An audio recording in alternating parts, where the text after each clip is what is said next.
Hey, Chloe. Hey, girl. Chloe.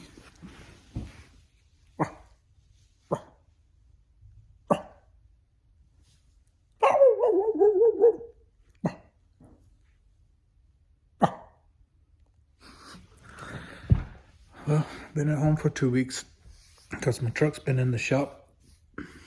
Is it me, or does me and my dog have the same fur?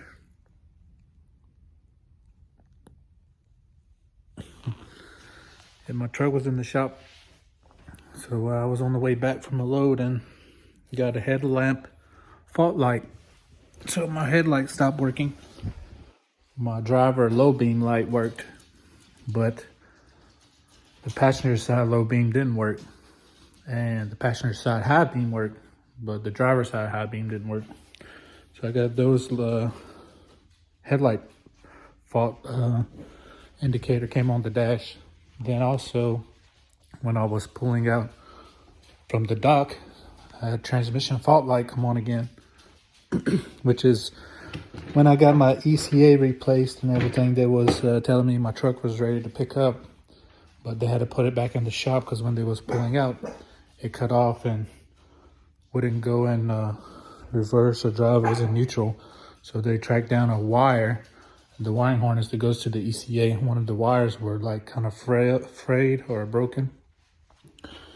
So what they had to do is repair that wire. So he said he thinks we should just replace the whole wiring harness.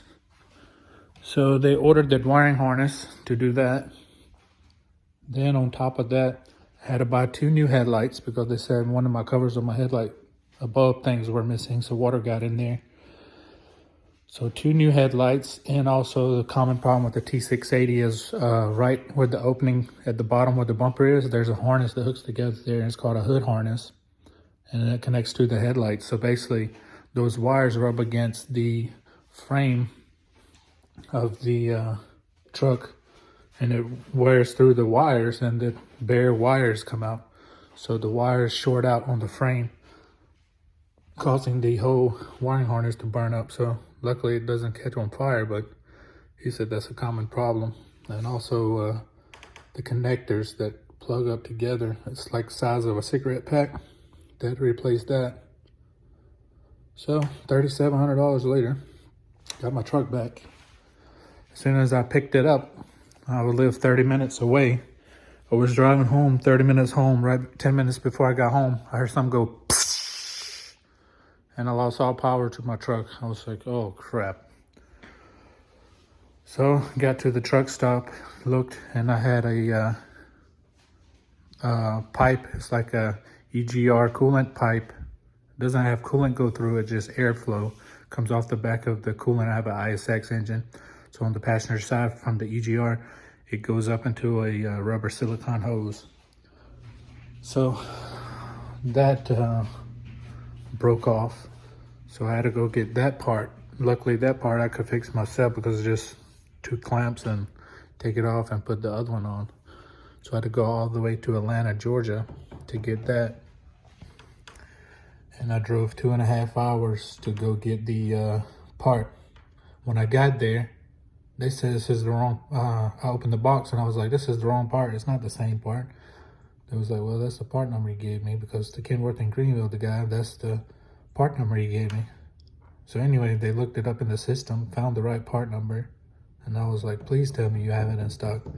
They said, yeah, we have it. I was like, oh, thank goodness. At least it wasn't a 2.5 hour drive there and a 2.5 hour drive back for nothing. At least I got my part. So I was like, for laughs, let me just, see if the guy that sent me up here, call his shop in Greenville, which is 30 minutes from my house, to see if he had it in stock. Called him, he was like, no, we don't have it in stock, but the Spartanburg store does, which is 30 minutes from Greenville. So I could have drove an hour to that store versus 2.5 hours there and 2.5 hours back, but whatever, what you gonna do? Anyway, I got my truck fixed. So I'm gonna be on the road here shortly. I also went by a trailer parts place and got a extra automatic inflation hoses for my trailer tires. And I got some new glide hands for my trailer because mine was a little rusted and the rubber pieces inside were kind of wearing out a little bit, so I don't want it to start leaking. And since I got new headlights, I installed and got new side cab fender lights, because one of mine had a little water in it and they look kind of yellowish, and I had those new chrome lights. So the lights I have look pretty nice, though. They're aftermarket, and it has a daytime running light strip, LED strip in it. So maybe I'll post some pictures of the hose and maybe the harness where it was burned up and different things, so you guys can see what I'm talking about. So I just want to stay on the road so I can make some money. So let's see how it goes. Have a good one. See you guys.